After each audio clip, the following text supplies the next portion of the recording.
Hi guys, welcome to another episode of the Amanda Show. I'm so glad to be back. So first of all, I want to apologize that I was away for a few weeks. So what happened is I encountered some hiccups with YouTube, so I couldn't upload content. But now I'm back and I'm excited because of what we have in store today. If you're just joining us, my name is Amanda Akalano, and on the Amanda Show, we discuss all things African news related with Africa's relations with the world.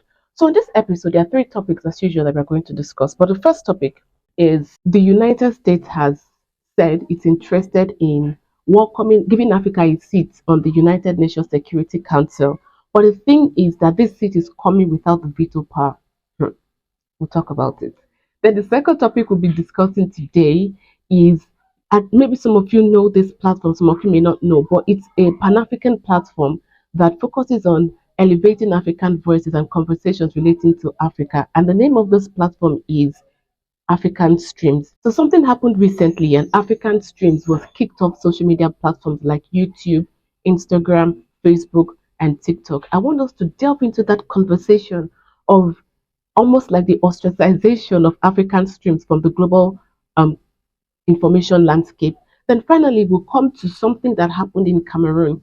So recently, we had AFRICOM, that is US African Command, and the Armed Forces of Cameroon hosted an event that has to do with military logistics in Cameroon, but the event was just for West African states. So most West African states like Nigeria, Ghana, Senegal, the Gambia, Ivory Coast, and a number of them, these countries were present. But within this event, something interesting happened that has to do with Chad. We are going to discuss that in this episode of the Amanda Show. Thank you so much for joining me, and let's dive into the topics. So, first, let's start with the biggest topic of all. The United Nations has signaled that it's interested in giving Africa a seat at the United Nations Security Council, two permanent seats, interestingly, at the United States Security Council. Now, the thing is, for several decades now, Africa has been clamoring for representation at the United Nations Security Council. You know, the thing with the UN Security Council is that it was created, the United Nations itself was created following World War II. And then the victors of the World War II had that seat in the Security Council. So it's more like the league of the big boys, you know, the winners, we are the big deal. That's what it started out like. Anyway, for several decades now, Africa has been asking for representation in the Security Council, and not just Africa, even Latin America. Countries like India have been asking for representation in the United Nations because back then, when following World War II, when the United Nations was set up and the Security Council came into being, these five nations that are currently in the Security Council, that is United States, China, Russia, United Kingdom, and France, these five nations were undoubtedly world powers. But several years after the World War II, and we look at our world today, a lot of things have changed. And many of these players that used to be a big deal back then, they're not big deals anymore. For example, I think that India is more of a world power today than United Kingdom. So the way it seems like the Security Council is lost in time, right? So now that it's a good thing, I think it's a good thing. Now that it looks like the Security Council is about to change and the more representation is welcomed, like for two seats for Africa, according to what the US said, two seats for Africa. I think they also mentioned Germany. But regarding Africa's representation at the Security Council, here's what I think. I'm not impressed. No, I really am not impressed by it. Here's the thing about the Security Council. The most important thing about the Security Council is not just having a seat, right? It's about getting that veto power. The veto power is to give you the power to kick out any policy or whatever it is that is going to stand against the interest of your country or your region. So if Africa is getting two seats at the Security Council, but these two seats are vetoless, what's the point? The point of the Security Council is the veto power. And if you're not getting veto power, what's the point? So it seems like Africa is welcomed into the room and we just have a seat at the door, not at the table. And so I'm not impressed at all. So how are we going to protect Africa's interest at the Security Council if we don't have veto power to kick out things that don't serve us? It doesn't make any sense. But this leads me to the question. what is Africa's interest? If we say we are going into the Security Council and we need veto power in the Security Council to defend Africa's interests, it leads me to ask the question, what is Africa's interest? And it's so embarrassing and it's so painful that I do not trust many of the leaders, not all, but many of the leaders we have in Africa today to defend Africa's interests. Many of them don't even know what is in Africa's interest. Many of them don't even know what is in the interest of their respective nations. For example, after the coup happened in Niger last year, Nigeria wanted to invade Niger because Niger got a government that some people outside did not like. So the people outside were using Nigeria to push their interests within West Africa and the continent at large. So my question is, if Nigeria had invaded Niger, if the president did not get the pushback that he got, and Nigeria had successfully invaded Niger, how was that in the interest of Nigeria? Not just Niger now, how was that in the interest of Nigeria? You think you would set your neighbor's house on fire and yours will not burn? Nigeria shares a very large border with Niger to the north of Nigeria, and you wanted to go there and set the country on fire. Do you get what I'm? So this is why I'm saying that even many of our leaders in Africa do not know what is in the interest of their respective countries. Talk more of the continent at large. Because if Nigeria had successfully invaded Niger and set Niger on fire, Nigeria would have burnt as a result of that fire. And that fire, who knows if it would happen spread throughout West Africa, maybe affect the whole continent. So that's why before we can even say we want to take a stand in the, this is my opinion, before we think we can should be thinking to take a stand in the United Nations Security Council, we should first decide what is in Africa's interests. Because if we had that kind of scenario play out in Africa last year when Nigeria wanted to march into Niger, or what else can we do that is against the interest of Africa? Now, the third thing I want to say about this is that this idea of giving Africa, yes, Africa is a continent, so it's not a country, we get. But this, when Africa came into, that was 2022, is it 2022 or 2023? But recently, that last year or 2 years ago, when Africa came into the G20, it came in as the African Union. So it wasn't like South Africa is already in the G20, but Africa as a whole was more like represented at the G20 as the African Union. Do you get? So when United States is signaling their interest to bring representation for Africa in the Security Council, why wasn't it just one seat for the African Union? Because the African Union, well, it has its flaws and its issues, but the African Union, we can say this, we can all say that this is our representation. Instead of getting off the four African nations, this is our representation. But the fact that two seats are given, I think this is the classic divide and conquer. Yes, because why give two seats? Why not one? You can argue that Africa is a huge continent. We could have just used one and used the African Union for that. But if we have two seats, this might begin to, it might be an issue of pitting Africa against each other because our, our bond is not yet very strong across the continent. Our uniting bond is not very strong. So if we have an issue where only two of you, then the issue is with who is going to be the two? Are we going to take from West Africa and Southern Africa? What about North Africa and East Africa and Central Africa? Or are we going? You see where this thing can be an issue? If we say okay, it's going to be Nigeria and South Africa, what happened to Kenya? What happened to Egypt? Egypt is a military power. Egypt is a large country. What about Ethiopia? Ethiopia is the second largest nation on Africa. Do you get me? So it can cause friction within a continent that is not very strong in unity. It can cause friction. So I believe that the president of Rwanda, Paul Kagame, said it best. He said we should have one permanent seat for the African Union, then the other seat should be a rotating seat, which makes sense. If Africa wants to take up this opportunity and say yes, at least let's get into the um Security Council to make debates that benefit Africa. I think the best way to do it is to have one seat for the, according to the suggestion of Paul Kagame, we should have one seat for the African Union and the other seat that will be rotating among different African countries. But having said that, this whole thing of giving Africa two seats in the Security Council without veto power is not impressive at all. So what do you think about it? Should Africa jump into the Security Council with no veto power? And which countries do you think should represent Africa Which two nations do you think should represent Africa in the Security Council? Let me know your suggestions in the comment section below. Don't forget to like this video, subscribe to this channel, and share this video with your friends so that we can reach more people across the continent. So guys, something very sad just happened recently. Now, in case you may have heard it, you may not have heard it, but the Pan-African media platform, African Streams, I've been following them since 2022. African Streams was just kicked off the, the social media landscape. Now, what happened was Anthony Blinken, that's the the United States Secretary of State, he he was talking about Russia propaganda, normal now as they do. He was talking about Russia propaganda and saying things that has to do with RT and the rest of it. And then, in between all that whole thing, he then said that these African streams, owned by someone in Kenya, he said it's an outlet for Russian propaganda. Today, we're exposing how Russia deploys similar tactics around the world. In Germany, for example, RT covertly runs the Berlin-based English-language platform Red, a successor to the now defunct RT-Link platform Redfish. RT also secretly runs the online platform African Stream across a wide range of social media platforms.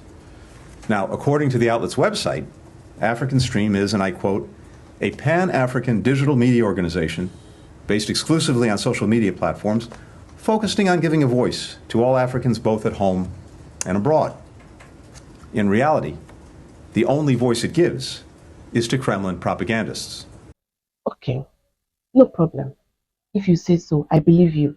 You said it's an outlet for Russian propaganda and said several things about it, that it is run covertly by the Russians, blah, blah, blah. But I said several things about it. Okay, no problem.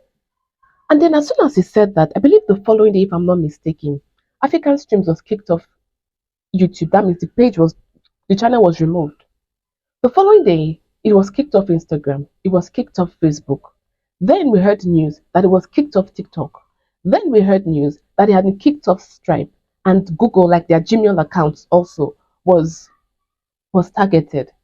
So virtually all their social media presence, most of their digital presence was taken off the internet. The only thing they have now, to the best of my knowledge, is Twitter, that is X. And this, when I saw this, I was very sad. Like I said, I've followed African Streams since 2022. And I like what they say because everything they say is from an African point of view, from an African perspective, and how is this in Africa's advantage. That's all they discuss. So this thing really pained me, and that's why I want to I want us to talk about it today. The first thing I want to say is it's not this whole thing. I won't say it's just a sad occurrence. I actually think it's disrespectful. Now, if United States, it's very possible. Let's say that African Streams is Russian propaganda, and they're just spewing Russian narrative. Okay, let's take that as it is. Why is United States? Why is it now kicked off completely from the internet and from the social media landscape? If United States has an issue with African Streams, you can just ban it within your country. That means anybody in America, in the United States, who wants to consume content of African Streams will not find it. That is fine. That is fine because you have an issue with Russian propaganda in your country. Okay. And so you decide to kick off the Russian outlet from your country. Okay.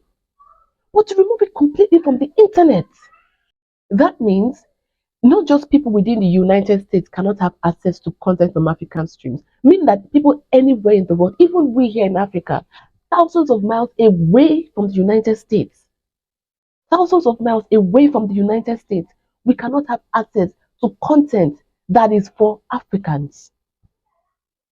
This is really disrespectful.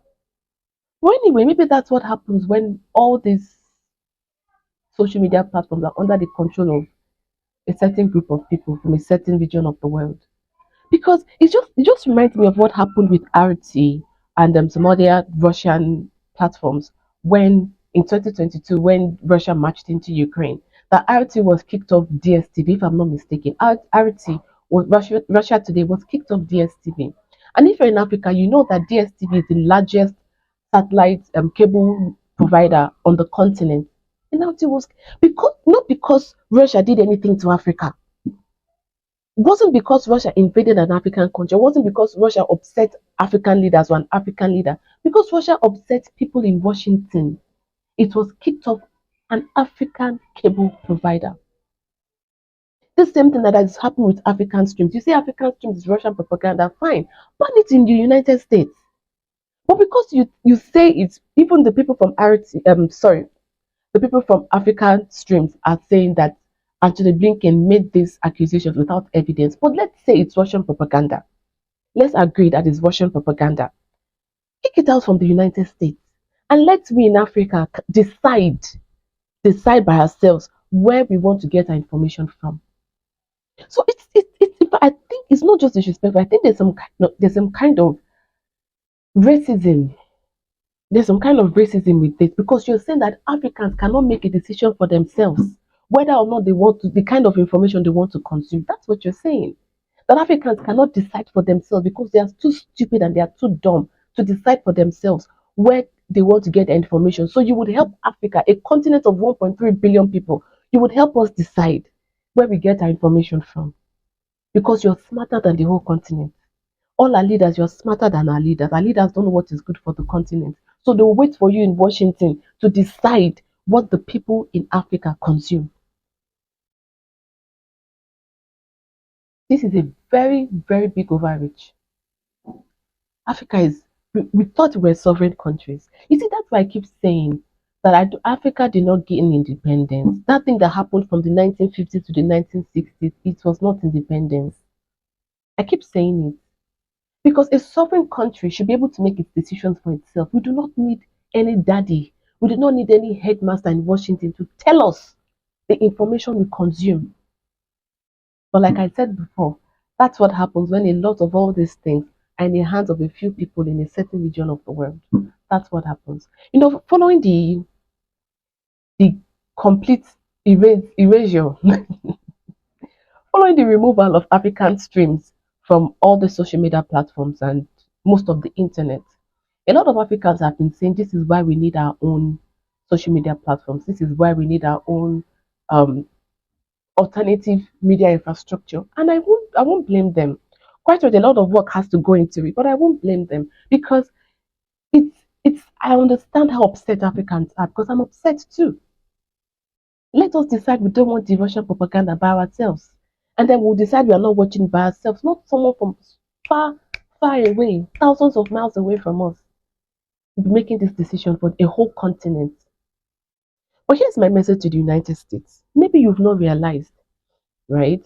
But kicking African streams out of the internet in the long run is not going to play in the interest of the United States because you're just giving the rest of the world incentive to create structures and infrastructure away from what you can influence. It was the same way when the US sanctioned Russia and weaponized the US dollars against Russia. That's when we started hearing loud noise, loud clamoring, loud call for de-dollarization. We will not, maybe de-dollarization was just sentiment here and there, but it wasn't a big move like this. But after what they did, when after Biden weaponized the dollar, the whole world said we need to begin to do transactions outside of the USD. Now the United States is realizing that that was a bad move. It was the same way that they sanctioned Huawei, that Chinese mobile phone manufacturer. Huawei used to get its chip from the normal US, Netherlands, that normal supply chain. That's where it used to get its chips for its mobile devices from.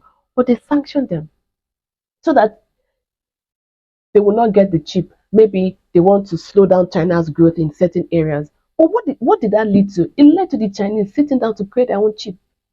Now we've seen it. They have launched phones with the chip outside of the structure and the control of the United States. It was not better when things were under your control. But now that, and this is just the beginning, you begin to see other nations getting maybe creating their own mobile phones and own mobile devices. How many of them will go to Huawei and the Chinese to get theirs? Meaning you have strengthened a structure outside of your influence.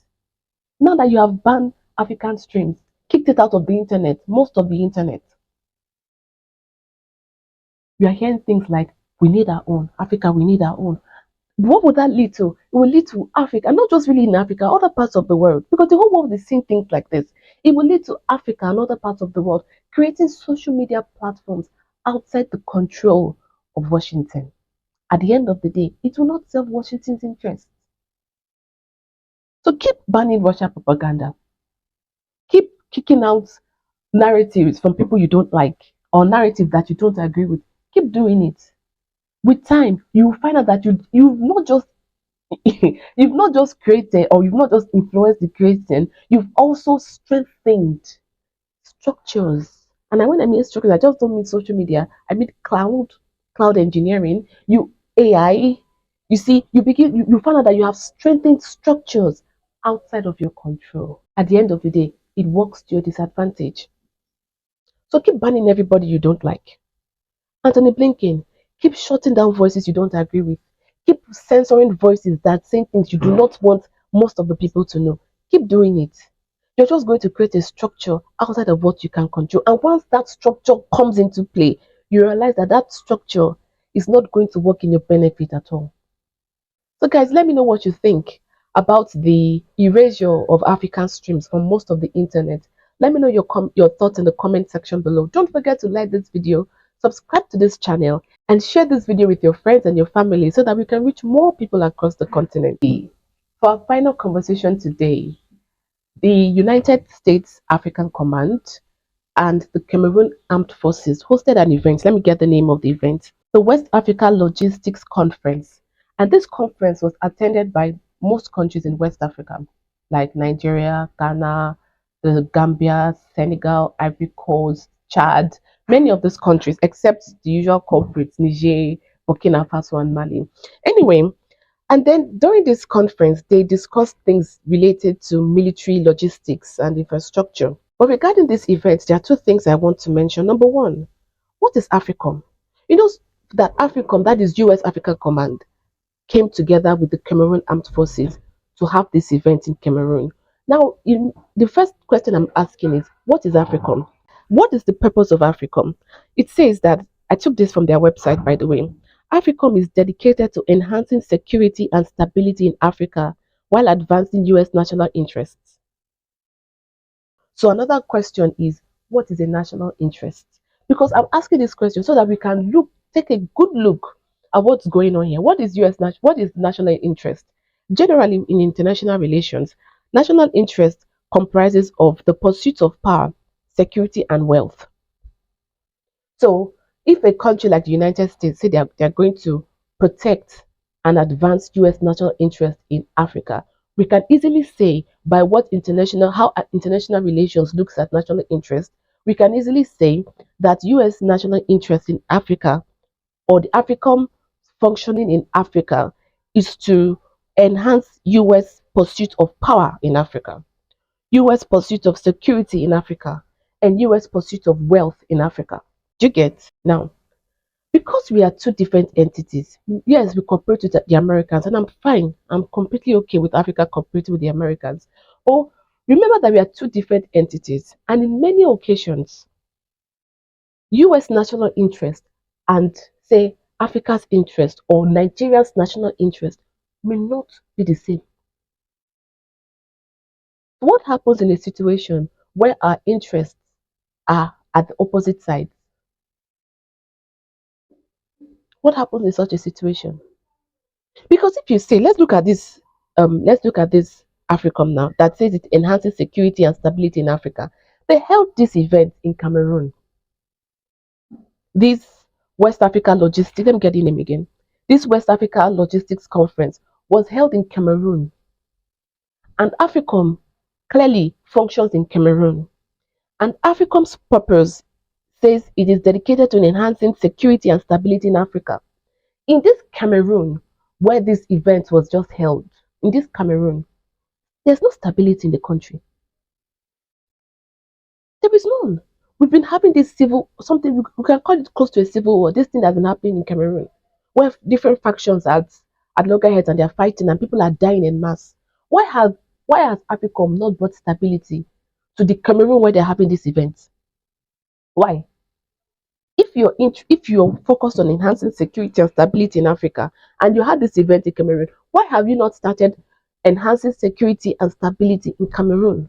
Why have For decades, have we been having this issue of mass killings between this Anglophone and Francophone and all those chaos going on in Cameroon? Why hasn't Africa brought stability? Because sometimes US national interest and the interest of Cameroon is not the same thing. We just saw that they congratulated Paul Biya for winning his his election in Cameroon.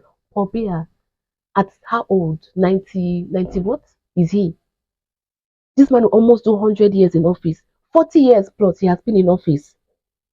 And this 40 years, he has not brought any solution.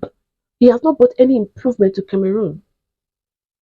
Yet, he was just congratulated by these same people for winning another term. Why? Because he being in office is pushing the interest of a certain people who doesn't necessarily have to be the people in his country. It doesn't have to be the citizens of his country. I'm saying this for you to understand the way the world works. Africa, don't think that by piggybacking on on global players, any player at all. I have said this several times, and I mean this even with the Russians and the Chinese and the Europeans. Don't think that by piggybacking on anybody at all, even Turkey, because I noticed that Turkey is beginning to do some things in Somalia and Ethiopia, in the Horn of Africa anyway. I'm seeing that the Emirates is UAE is don't think if you piggyback on anybody, it will work out in your benefit. In many occasions, the national interest of those countries and your own national interest will collide. They will collide. So I'm saying this for we to begin to look inward, work with everybody. I'm a huge advocate for working with everybody. Work with everybody. Work with the Americans, with the Chinese, with the Russians, with the Europeans, with the Saudis. Work with everybody. But do not put their interests, do not put their what benefits them above your own. Because, like I said, I'm going to read it again. National interest in international relations comprises of the pursuit of power, security, and wealth. America's pursuit of power, security, and wealth in Africa with AFRICOM does not mean that it's going to benefit the Africans. China's pursuit of power, security, and wealth in Africa does not mean it's going to benefit the Africans. Russia's pursuit of power, wealth, and security in Africa does not mean it's going to benefit the Africans. It is only when Africa pursues power, wealth, and security in Africa will it benefit the Africans. Know this and know peace. Know this and then understand the way the world works. Nobody's your 90 shining armor. See, like I just mentioned, they had this thing in Cameroon. Yet, AFRICOM has been working in Cameroon and across Africa for decades. Yet, Cameroon has been experiencing this thing that is close to a civil war. This thing that is close to a civil war. When these same outsiders were pushing Nigeria to invade Niger last year, that was not in Nigeria's interest. It was not in Niger's interest. It was not in Africa's interest. It was in the interest of the outsiders. That so is so much so that even if your country and your continent was on fire, it will not affect them. The second thing I want to mention about this event is that during this event, there was talk of the redeployment of the Green Beret back to Chad. Although the government of Chad has have just denied this. But when in April, I believe that was April, May, the Green Beret was kicked out of Chad. And everybody was like, yes, Africa is coming up, is decolonizing, blah, blah. First of all, the situation in Chad is very interesting. The same thing with the situation in this country, in Gabon. I could see when the coup happened in Chad, the coup happened in Gabon. I could see a clear contrast between those coup and the coup. Was it yes, Gabon and the coup that took place in Mali, Burkina Faso, and Niger. The coup that took place in Gabon and Chad, the people who came into office were people who were still pro certain people.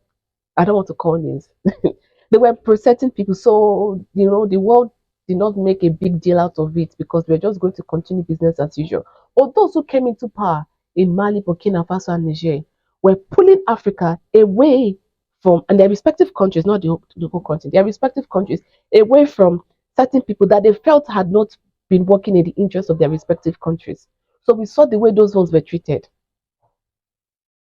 Back in April, when this Green Beret said they were going, when the leadership in Chad said they were going to kick out the Green Beret, not just kick out, they actually did. They told them to leave.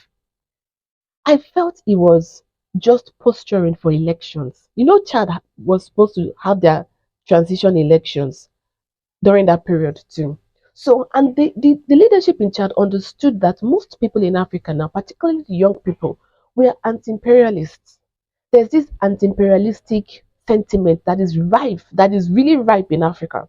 So I felt that the leadership of Chad was just saying the same nice things that they wanted, the people wanted to hear. So the people would feel like they're they're taking their country in a certain direction.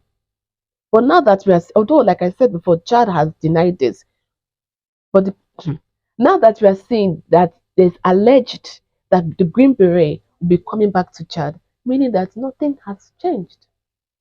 We're back to where we started, just for the election. After the election, things will come back into play. Anyway, all of this can happen is just for a short time because the more public opinion is moving in a certain direction, it's only a matter of time before the entire continent of Africa follows policies that the public opinion is dictating. Like I said before, the sentiment in Africa, particularly among the young people, they're tired of imperialism. So anything that looks like it, if it looks like imperialism, it talks like imperialism, it works like imperialism, it is imperialism. And anything that looks at it, Africans are rejecting it en masse. In a large scale, they are rejecting it. So I know that all these shenanigans is just a matter of time. Sooner than you think, sooner than you think, we are going to see the real independence of Africa. So let me know what you think about this West Africa Logistic Conference that just took place, hosted by the Armed Forces of Cameroon with US Africa Command, that's AFRICOM. Let me know what you think about that in the comment section below. And also this rumor that the Green Beret is coming back to Chad. Let me know what you think about it in the comment section below. Thank you so much for joining me. And yeah, don't forget to like this video, subscribe to this channel, and share this video with your friends so that we reach more people across the continent. Well, that's it, guys. That's all we can cover in this episode of The Amanda Show.